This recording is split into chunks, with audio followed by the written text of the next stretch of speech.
이제 막 가을이에요, 그렇죠? 이제 기온차가 너무 좀 아침 저녁은 거의 10도 차이가 나는데 좀 감기 조심하셔야 될 것 같습니다. 우리 형제와 자매들 한번 이렇게 얘기해 보세요. 건강 챙기세요.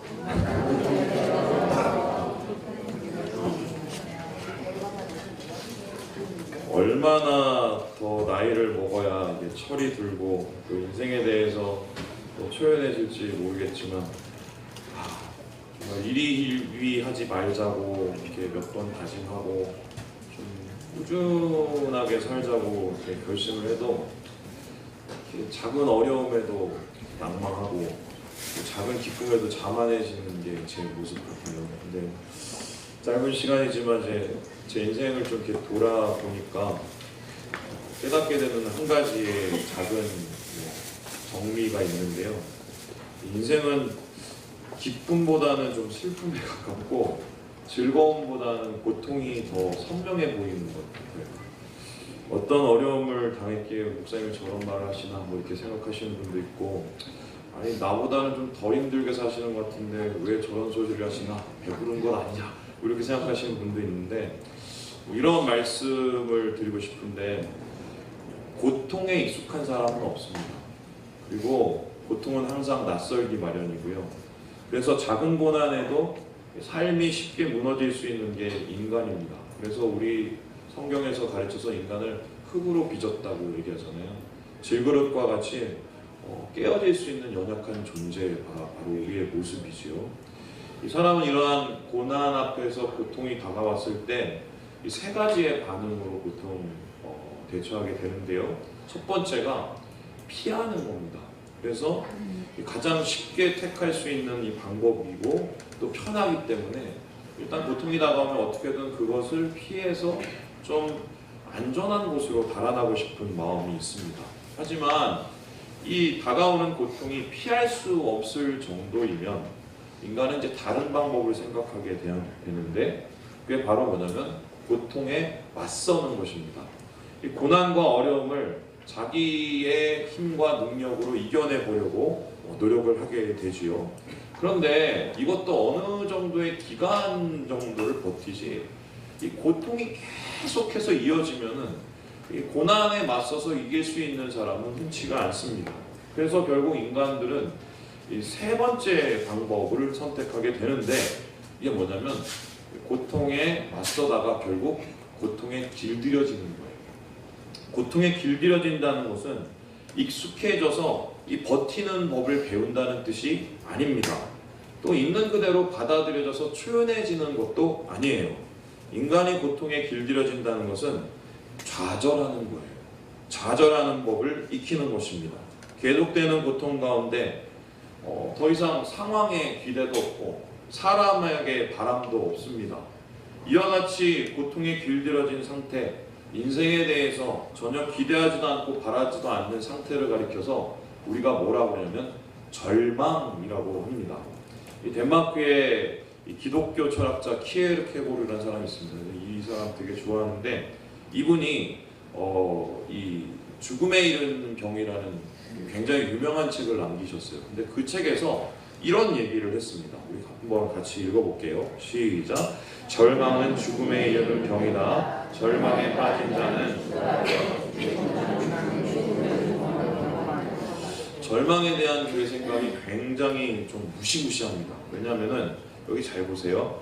죽음의 죽음을 경험하게 된다. 이 소리가 무슨 소리냐면, 이게 좀 곱씹어 봐야 되는데, 죽어도 죽을 수가 없다는 소리예요. 이게 무슨 소리냐? 죽음과 같은 고통에서 이 절망을 계속하면 계속해서 그 고통에서 벗어날 수가 없다는 게 이 키에르케고르의 생각이었습니다. 이 키에르케고르가 왜 이렇게 절망에 대해서 생각을 했냐면, 절망이 가져다주는 두 가지의 영향 때문이에요. 첫 번째, 인간은 절망하게 되면 어떻게 되냐? 자신을 포기합니다. 자기 자신의 인생을 포기하고 삶의 의미를 포기해버려요. 그리고 나서 인간이 이 절망 속에서 나타나는 두 번째 영향이 뭐냐면, 하나님, 이 신과의 관계를 포기합니다. 그래서 믿지도 않고 기대도 없고 바람도 없고 그냥 세상 속에 혼자 남은 쓸쓸한 존재가 되어버려요. 즉 고통 앞에서 절망한다는 것은 하나님에 대한 믿음도 포기하고 자신의 삶에 대한 희망도 포기한다는 것인데, 이렇게 되면 인간은 모든 탈출구를 잃어버립니다. 그래서 고통에서 헤어나올 수가 없는 것이죠. 여러분, 이런 상태를 가리켜서 뭐라고 합니까? 지옥이라고 해요. 지옥. 지옥은 뭐냐? 절망이에요. 절망만 있는 거예요. 왜 갑자기 목사님이 어려운 철학 얘기를 하고 있는지 궁금해하시는 분도 있는데, 이 목사라는 이 직업은 이 영적인 민감함이 필요한 직업이에요. 영적인 민감함이라는 것은 무엇이냐면 이 성도들의 마음을 볼 수 있는 눈이에요. 왜냐하면 이 목사의 직업이 말 그대로 성도들을 섬기고 목양하고 인도해야 될 수 있는 사람들이잖아요. 그래서 이 영적인 민감함이 있어야 목회를 잘합니다.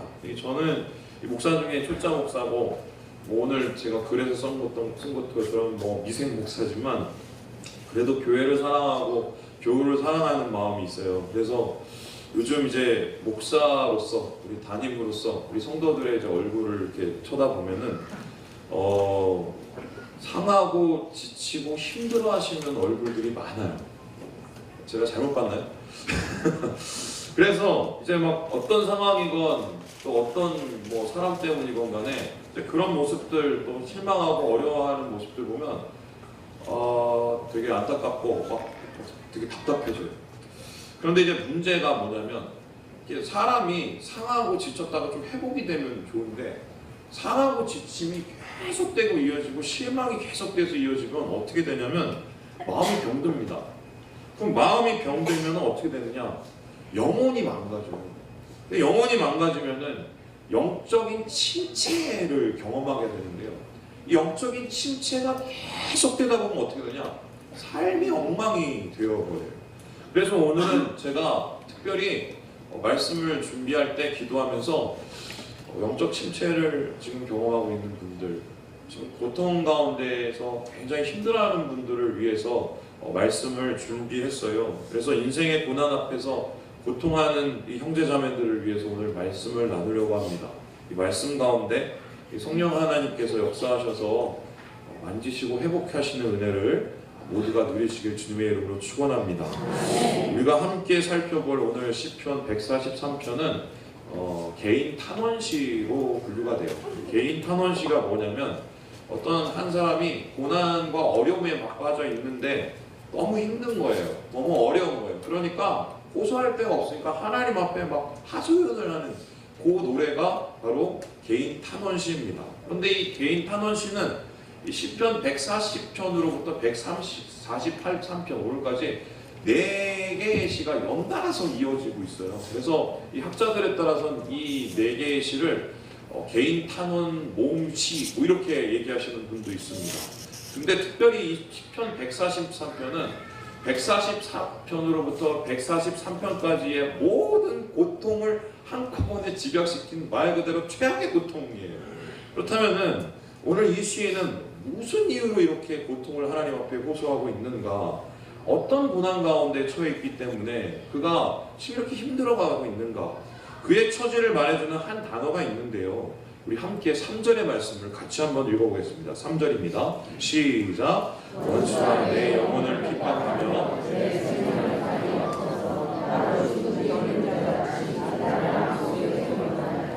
시인이 고통하고 있는 처지를 한 단어로 요약을 하면 뭐냐? 암흑이에요. 암흑. 여러분, 암흑이 뭡니까? 어두운 것도 너무 어두워서 앞이 안 보이는 완전한 어둠, 깜깜한 어둠을 뜻합니다. 암흑 속에서 빛은 없고요. 시인은 빛 한 줄기 찾을 수 없는 어두움에 처해 있는데 그 이유가 무엇이냐면 원수들 때문이었습니다.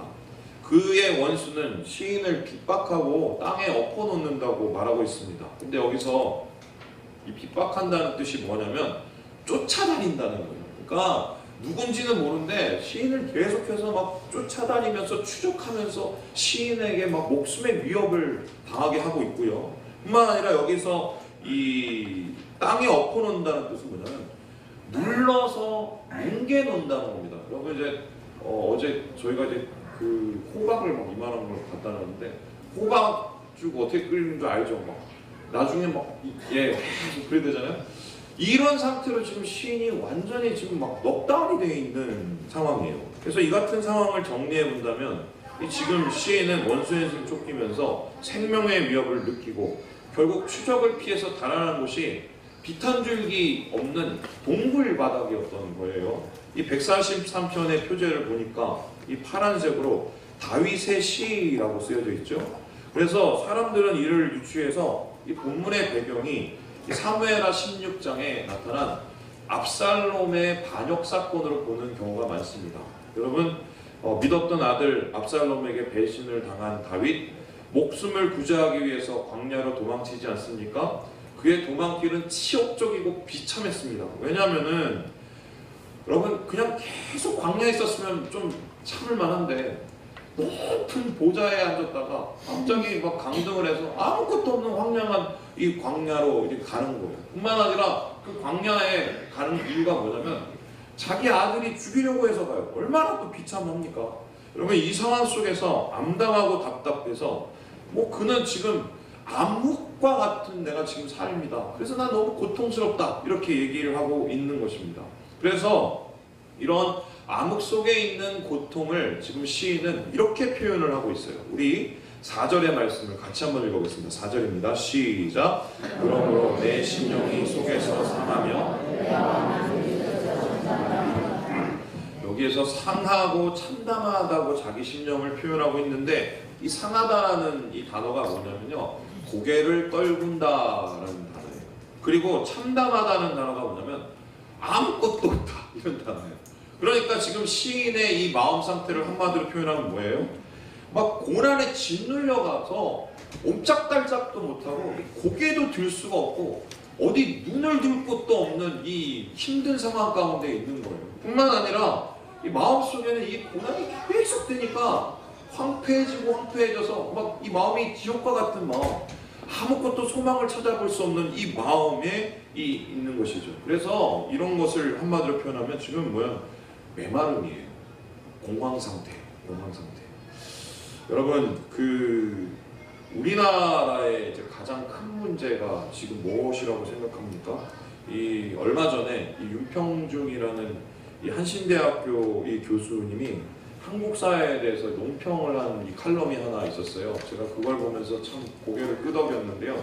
이제 그분이 한국 사회에 대해서 평하기를 뭐냐면 지금 한국 사회는 르상티망을 경험하고 있다, 이렇게 얘기했어요. 이게 뭔 소리냐? 르상티망이라는 이 단어는 이 불러인데요. 제가 이게 제대로 발음을 했는지 모르겠어요. 이게 제 아내가 프랑스어 전공이라 못하면 혼나는데 르상, 이게 뭐냐면 분노라는 뜻이에요. 그러니까 그 분노 중에서도 비합리적인 분노, 대상이 없는 분노예요. 그냥 막 화가 나 있는 상태. 이게 우리나라에 되게 비슷한 단어가 있는데 그게 뭐냐면 울화입니다. 울화. 그래서 그 윤 교수의 말에 의하면 지금 우리나라 사회는 울혈 사회다, 이렇게 얘기했어요. 왜냐면 국민들이 화병에 걸려갖고 쉽게 화내고 남 탓하고 분노를 참지 못한다, 이거예요. 그게 아주 이제 겉에 이 막 극적으로 드러난 게 뭐냐면 이 묻지마 테러 같은 증오 범죄들입니다. 근데 윤상중 교수가 이 르상티망의 원인을 가리켜서 뭐냐면 너무 사회가 불공정하기 때문에 가진 것은 많아졌는데 이게 뭔가 부조리가 있고 불공정한 게 너무 일반이 되었다는 거예요. 그래서 사회가 정의롭지 않다고 생각을 하니까 이 상호 간에 여러분 이 마음이 서로 이제 조급해지고 없어지고, 그러면 상호 간에 신뢰가 깨지고, 그래서 희망을 잃은 사회에 지금 이 절망과 분노의 쓰나미가 몰려들고 있다, 이렇게 이 칼럼에 올렸더라고요. 근데요, 저는 이 말씀을 보면서 좀 더 심각하게 이걸 생각을 했어요. 왜냐하면 이러한 이 절망과 분노의 쓰나미가 교회에도 지금 영향을 주고 있어요. 여러분 기억하기로는 제가 예전에 교회 이제 어렸을 때는 정말 잘 웃었어요. 막 이렇게 막 뭐도 조그만 것도 나눠 먹고 뭐 이러면서 정말 잘 웃었어요. 선생님도 이렇게 막 빵 사주고 뭐 이러면서 다 이렇게 했어요. 제가 아직도 선생님 이름을 기억해요. 어릴 때 선생님.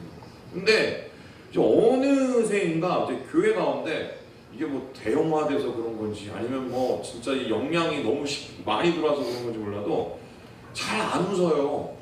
그러면 서로 한번 얼굴 좀 쳐다보세요. 잘 안 웃는다니까요. 그리고 그냥 의례적인 인사, 그렇죠? 또 의례적인 웃음, 막 이게 한국교회 교회 안에 들어오고 있어요. 그래서 옛날에 정말 행복하게 웃고 행복하게 교제했던 것 같은데 그런 모습이 이제 점점 사라지는 것 같아요. 제가 이번 주에 어제 이제 남전도의 회원들하고 같이 산에 이렇게 갔다 왔는데 가면서 집사님들하고 그런 얘기를 나눴어요. 옛날에는 막 이런데 저런데 막 계곡이니 어디니 막 가족하고 교회가 함께 다 다니면서 좀 이제 막 진짜 행복하게 막 그랬는데 어느새인지 막 그게 다 없어져요. 막 이런 얘기를 하더라고요. 근데 이게 이제 여기까지는 괜찮은데 그 다음 이제 뭐냐면은 제가 이제 좀 큰 교회에 있었잖아요. 이렇게 교우들 간에 이제 부딪히다 보면은 아무것도 아닌 일에 마음 상하고 짜증내고 화내는 일이 막 즐비해요. 이게 뭐냐면 이제 한국 사회가 앓고 있는 영향들이 교회 안에 지금 밀려오고 있는 거, 다들 화가 나 있는 것 같아요. 제가 볼 때. 오늘 우리가 시인의 노래를 깊이 묵상해야 하는 이유가 뭐냐면 이 시인의 노래가 그냥 절망과 분노 속에서 머물고 있으면 이걸 우리가 읽을 필요가 뭐가 있겠어요. 근데 오늘 이 시편 143편은 이 절망과 쓰나미에 몰아붙이는 이 상황 속에서 시인은 그럼에도 불구하고 절망을 이겨내려고 노력하고 있기 때문이에요. 죽을 것 같은 고통 속에서 시인은 다시 살 수 있는 소망을 계속해서 찾아내는데요. 그렇다면 극심한 고통 속에서 시인이 찾아낸 이 소망은 도대체 무엇인가? 우리 함께 6절의 말씀을 같이 한번 읽어보겠습니다. 6절 말씀입니다. 시작! 주를 향하여 손을 펴고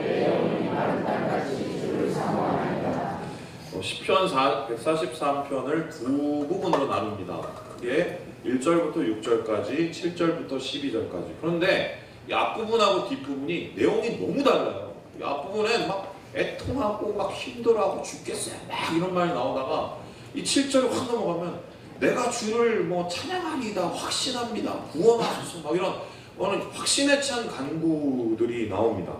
이러한 이제 극적인 대비와 변화가 일어나는 것은 무엇이냐면 시인이 고통과 어둠 속에서 한 줄기 빛을 발견했기 때문이에요. 그 빛이 무엇이냐? 바로 기도였어요. 우리 함께 마틴 로이드 존슨 목사님의 말씀 한번 읽어보겠습니다. 시작! 기도는 하나님을 따르는 것이며 하나님을 따라 회개하는 것이다. 여러분, 기도라는 것은 저는 그렇게 생각해요. 어둠 속에서 하나님을 찾을 수 있는 유일한 방법입니다. 어둠이니까 아무것도 안 보이는데 그 가운데서 하나님을 찾을 수 있는 방법이에요. 왜요? 우리는 기도할 때 눈을 감고 기도하잖아요. 눈을 감고 기도하는 이유가 뭡니까? 눈을 감아도 하나님이 계신 거예요. 어둠 속에도 하나님이 계신 거예요. 특별히 시인은 하나님께 기도하면서 특별한 동작을 보여요. 그게 뭐냐? 바로 이겁니다. 손을 높이 쳐들고 이게 펴고 이렇게 기도를 하고 있어요. 이와 같은 손을 펴는 기도를 하는 시인의 이유가 무엇이냐? 이 두 가지 정도인데요. 먼저는 이 손을 든다는 것은 항복을 말해요. 항복! 그래요. 무슨 소리냐? 와, 내가 지금 이러한 고통과 고난을 도대체 이겨낼 수 있는 능력이 없습니다. 나는 무능력해요. 그러니까 항복! 하나님한테 항복! 이게 이제 손을 든다는 의미예요. 그래서 아무것도 할 수 없는 자신의 무능력을 인정하며 하나님께 승복하며 도움을 구하는 게 손을 드는 행동입니다. 두 번째로 이 손을 들고 기도하는 것은 뭐냐면 갈망을 뜻해요. 여러분, 애들이 이제 크면 이제 아장아장 걷기 시작해요. 그러면은 행복감이 있어요. 뭔지 아세요? 저희도 뭐 요셉이도 그랬고 예지도 그랬고 제가 그래서 너무 좋아서 촬영을 꼭 해놓거든요. 막 이렇게 걷기 시작하면은 한 걸음, 두 걸음, 세 걸음 떼다가 그 다음에 이제 5걸음 떼고 막 이래요. 근데 어떻게 해요? 손을 이렇게 막 벌려요. 그리고 막 이렇게 다가요. 그게 그렇게 행복해요. 이게 뭐예요? 아, 나 넘어질 수 있으니까 나 잡아줘요. 아빠! 이러면서 막 달아오잖아요. 지금 이 시인이 손을 높이 들고 기도한다는 것은 어떤 의미냐면 비슷해요. 어린아이처럼 두 손을 뻗치고 하나님만 갈망하며 나아가는 그 태도를 뜻합니다. 고통 속에서 하나님 외에는 다른 기쁨이 없다는 것을 고백하는 거예요. 그래서 이런 항복의 기도, 갈망의 기도를 한 장의 그림으로 요약을 해볼 수 있어요. 그 그림이 무엇인가? 바로 이것입니다. 여러분, 마른 땅이에요. 마른 땅, 마른 땅. 여러분, 인터넷에 마른 땅이라고 검색을 한번 해보세요. 그러면은 음반 한 장이 뜹니다. 2004년에 출시된 CCM 음반인데 이 음반은 지금 판매 중지가 돼서 살 수가 없어요. 이 음반을 갖고 싶으면 저한테 오시면 되는데, 왜냐면 제가 낸 음반이기 때문에. 이 앨범 내고 놀림을 진짜 많이 당했어요. 제가 놀림을 두 가지로 당했는데, 첫 번째가 뭐냐면 왜 이름이 마른 땅이야? 막 이랬어요. 무슨 맛이야? 이름이 른 땅이야? 뭐 이러면서, 아니 하고 많은 좋은 이름 중에 왜 그렇게 이름을 줬냐고 막 얘기를 했어요. 그리고 또 한 가지 막 놀리는 게 뭐냐면, 왜 앨범 그 껍데기 자켓이 왜 그 모양이냐? 왜냐면 이게 누렇게 떠 있거든요. 그래서 아니 무슨 그래서 이게 제가 그렇게 얘기를 한 뭐냐면, 이게 오래 보관해도 괜찮으라고 내가 그렇게 이렇게 농담을 하는데, 왜 하필이면 이게 사람들이 이렇게 별로 좋아하지도 않은 색깔을 가지고 이렇게 앨범 자켓 만들었느냐고 이제 했어요. 그런데 이 마른 땅이라는 앨범 이름 때문에 그런지 모르지만 말아 먹었어요. 그런데 이 돌이켜 보면은 이 흥행하고 좀 다른 길을 가고 있었다라는 이제 평가를 합니다. 왜냐면 어떻게든 이제 한 장이라도 더 잘 나가도록 이름도 멋있게 만들고 사진도 잘 찍어야 되는데 일부러 그렇게 안 했어요, 제가. 왜냐면 이제 이유가 있었어요. 이 앨범을 제가 낼 당시에 굉장히 그 영적으로 메마른 침체 시기를 겪고 있었습니다. 신대원 1년 마치고 휴학 중이었는데요. 힘든 상황 속에서 이렇게 막 돈을 모아서 이스라엘로 이제 배낭 메고 여행을 갔어요. 근데 그곳 속에서 제가 가장 인상 깊었던 곳이 유대 광야였습니다. 이 유대 광야에 진짜 풀한포기도 제대로 자라지 않는 곡을 보면서 이제 막 그걸 묵상하고 고민을 많이 했어요. 뭐 이런 고민이었는데, 왜 하필 예수님은 이런 척박한 땅에 오셨을까? 그리고 왜 하필 예수님은 이런 척박한 광야에서 그렇게 금식을 하시면서 사역을 시작하셨을까? 뭐 이런 고민을 했습니다. 예루살렘을 이렇게 시내를 돌아보면서 그 고민이 해결이 됐어요. 물도 있고 나무도 있고 사람도 많고 뭐 상가도 많은데, 알고 보니까 그 예루살렘이 마른 땅이었어요. 왜 그런가? 유대인과 팔레스타인들이 막 극하게 대립을 하고 있어서요. 매일 유혈 충동이 일어나고 매일 폭탄 테러가 일어났습니다. 제가 갔던 그때 어떤 일이 있었냐면, 히브리 대학에 폭탄 테러가 일어나서 80명이 죽었어요. 제가 이제 그곳을 보면서 사람들 마음이 이렇게 마른 땅이네. 예수님께서 마른 땅과 같은 심령을 공고한 심령을 이렇게 구해내기 위해서 이런 척박한 땅에 오시고 척박한 땅에서부터 사역을 시작한 것 아닐까? 뭐 이런 이제 깨달음이 왔습니다. 이제 그러고 나서 비행기를 타고 이제 한국에 돌아왔는데, 재밌는 게 한국에 오니까 한국에도 마른 땅과 같은 심령들이 많이 보이는 거예요. 많이 보이는 거예요. 지치고 상하고 깨지고 무너지고. 근데 안타까운 게 이 교회가 이런 분들의 이제 마음 속에 물기를 터줘야 되는데, 뭐 그렇게 못해가지고 우물가에서 우물을 못 깼고 계속 이 상한 심령으로, 메마른 심령으로 살아가시는 분들이 너무 많은 거예요. 그래서 이제 결심을 했어요. 내가 그분들을 위해서 노래를 쓰고 만들어야겠다. 그래서 마른 땅들을 내버려 두지 않으시는 예수님의 손길을 좀 전하고 싶다는 게 마음이 들었어요. 그래서 막 한 달 만에 곡을 막 다 쓰고 노래를 만들어갖고, 돈이 없었는데 또 빌도 열려갖고 음반도 이렇게 내게 된 거예요. 나중에 4,000장을 냈는데 뭐 어떻게 하고 대충 다 팔았어요. 근데 더 찍지를 않았어요. 더 팔 생각도 없었고 더 팔리지도 않을 것 같아서 여기서 그만두자고 했는데, 전 실패한 줄 알았어요. 아이 앨범 실패했다는데 이메일이 저한테 하나씩 이렇게 오고 통해서 이렇게 소식을 듣게 됐는데 그때 진짜 하나님 역사를 제가 경험을 했거든요. 뭐냐면은 진짜 마른 땅 같으신 분들이 이 앨범을 듣고 막 은혜를 받았다고 막 이메일을 보내시는 거예요. 그런 분들 대부분은 교회의 아웃사이더들이고 아니면 그 가나안 성도들이었어요. 그래서 참 그런 생각을 했어요. 이 시인이 두 손을 들고 기도하는 것은 뭐냐면 마른 땅의 기도를 하는 거예요. 먼저 내 마음이 마른 땅인 것을 인정하는 거예요. 와, 황폐합니다. 황폐합니다. 그리고 내 마음이 마른 땅과 같이 주님을 단비를 기다리고 있다는 이 갈망을 하나님 앞에 부르짖는 거예요. 여러분, 이러한 마른 땅의 기도는 하늘의 보좌를 움직입니다. 왜입니까? 하나님이 우리의 아버지시기 때문입니다. 자비와 긍휼이 많으신 하나님, 어떤 고통에 있다 할지라도 하나님은 우리의 기도를 들으십니다. 들으시는 하나님이 우리가 기도할 수 있는 능력이며 희망인 것입니다. 그래서 제가 오늘 어려운 가운데 있는 우리 성도들에게 감히 제가 좀 권면을 강하게 해드리면요, 한번 정말 여러분 집에 가서 물어보세요. 여러분 인생 가운데 정말 하나님께 삶을 온전히 맡기고 기도한 경험이 얼마나 되세요? 걱정하고 염려하고 헤아리고 계산하는 건 기도가 아니에요. 따지고 또 사람 찾아다니고 또한 방법을 구하는 것도 기도가 아닙니다. 기도는 마른 땅이에요. 메마른 심령을 붙잡고 주님께 두 손을 들고 드리는 눈물의 간구, 주님을 움직이는 기도가 되는 것입니다. 오늘 설교를 제가 사실은 이제 여기서 마칠 수도 있어요.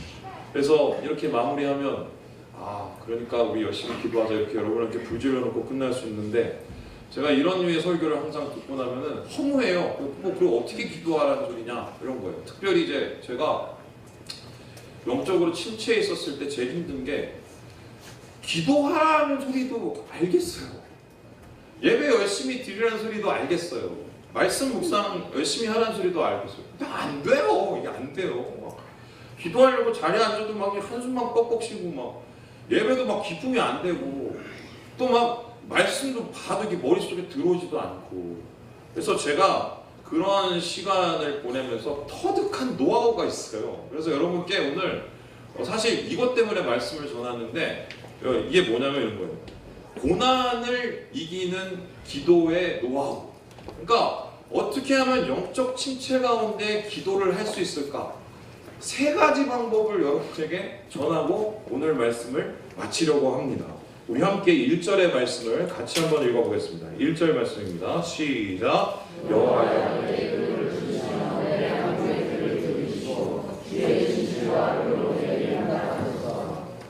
오늘 말씀 속에서 우리가 첫 번째 살펴보는 고난을 이기는 기도가 뭐냐? 우리 따라해 볼게요.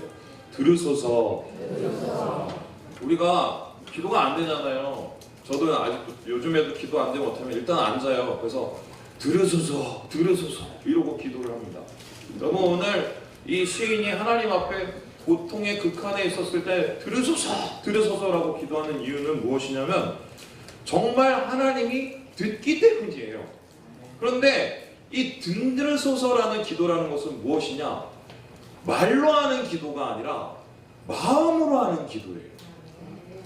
여러분, 기도를 말로 아무리 쏟아내봤자 우리의 중심이 없고 우리의 심령의 통찰이 없으면 그 기도는 중언부언하는 기도입니다. 하나님이 원하시는 기도는 무엇이냐면 마음을 쏟아내놓는 기도예요. 여러분, 한나의 기도를 왜 하나님께서 응답하셨을까요? 더 웃긴 거는 그 당시에 엘리라는 제사장은 영적으로 어두워 있어서 이 한나가 기도하는 걸 보고 야, 너 술 먹고 왔어? 이렇게 얘기할 정도였어요.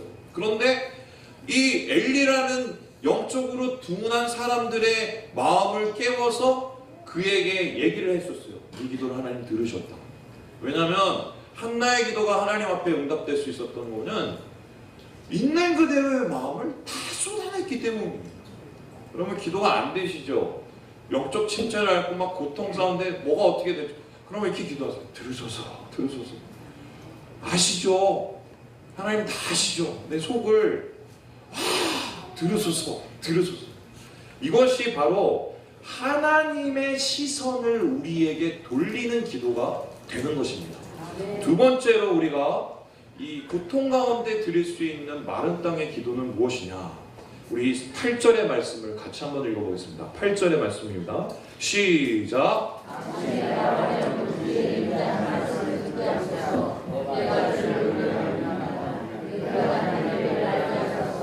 내가 내 영혼을 주께 드리니. 두 번째 우리가 고통 가운데 드리는 마른 땅의 기도는 우리 따라해 볼까요? 말씀하소서. 여러분 들으소서, 들으소서 이렇게 한 다음에 그 다음에 좀 어느 정도 마음이 좀 안정이 찾아지면 그 다음에 어떻게 하냐? 말씀하소서, 말씀하소서 이렇게 기도를 하셔야 돼요. 여러분 여기서 말씀하다는 표현은 뭐냐면 주의 음성을 간구하는 기도입니다. 그러면 주의 음성을 듣는다고 얘기했을 때 좀 이것을 불편하게 생각하거나 신비롭게 생각하시는 분이 있어요. 그런데 그거는 되게 오해고요. 사실 하나님께 말씀을 구하는 건 굉장히 성경적입니다. 우리 함께 열왕기상 19장 12절 말씀을 읽어보겠습니다. 시작!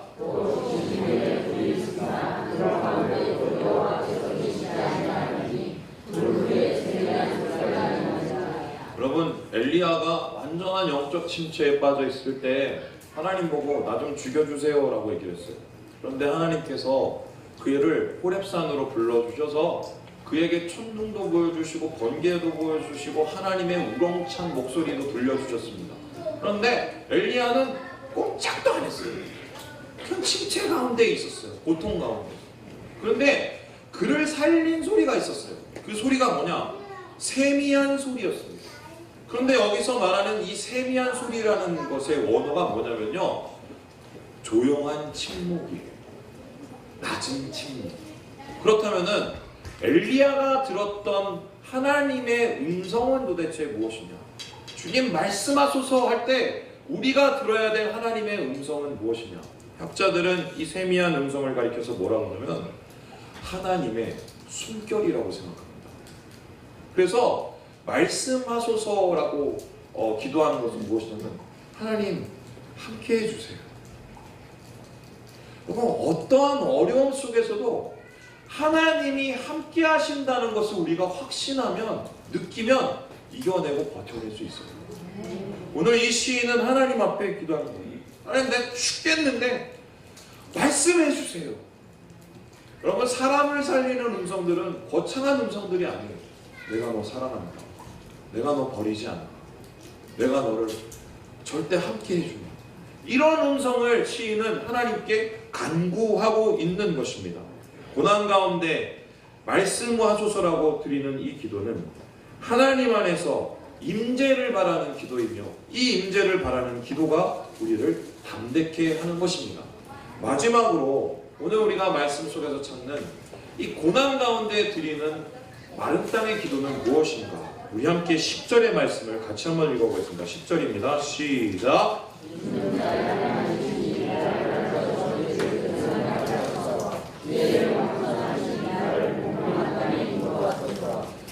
하나님 들으소서. 하나님 말씀하소서. 그렇게 하나님께 임재를 바라고 난 후에 시인은 마지막으로 이렇게 얘기해요. 인도하소서. 인도하소서. 그러면 시인이 하나님 앞에 인도함을 간구하는 이유는 무엇일까요? 이것을 우리식으로 표현하면 이거예요. 하나님 손잡아 주세요. 손잡아 주세요. 여러분 다윗이 가장 강력한 왕권을 가졌을 때가 언제인 줄 아세요? 바로 시편 131편인데요. 그가 스스로 자기가 어린아이라는 것을 깨달았을 때, 자기가 무능력해서 자기가 할 수 있는 일이 없다는 것을 깨달았을 때 그는 겸손해졌고 순간순간 하나님을 의지하려고 했습니다. 그래서 그의 나라는 번성을 했어요. 칠흑과 같은 어둠 속에서 한 걸음을 앞을 내다볼 수 없을 때 그는 하나님 앞에 기도했습니다. 주님 붙잡아 주세요. 인도해 주세요. 그리고 그 믿음으로 한 걸음씩 한 걸음씩 내딛고 있어요. 그렇게 하나님 앞에 내리는 그 기도, 하나님께서 그를 붙잡아 주시고 그를 고난 가운데서 생명으로 인도하시며 하나님의 의 가운데 초대하시는 것입니다. 여러분, 말씀을 마치려고 합니다. 거짓말 아니야. 바쁘니까 기도하지 못한다고 많이 말씀을 하시잖아요. 근데 잘 생각해 보시잖아요. 기도를 안 해서 바빠지는 거예요. 힘들어서 기도가 안 나온다고 말씀을 하시는데 가만히 고민해서 생각을 해보면 기도를 안 하니까 힘들어지는 거예요. 우리가 하나님 안에서 정말 입술로 고백할 수 없을 때 마음으로 기도하세요. 들으세요. 말씀하세요. 붙잡아 주세요. 하나님께서는 이러한 기도를 들으시고 응답하시는 분입니다. 기도하는 자는 실패가 없습니다. 망하지 않습니다. 주님 안에서 기도의 깊이를 깨닫고 고난 속에 하나님의 깊은 위로를 받으시는 우리 모든 성도들 되시길 주님의 이름으로 축원합니다.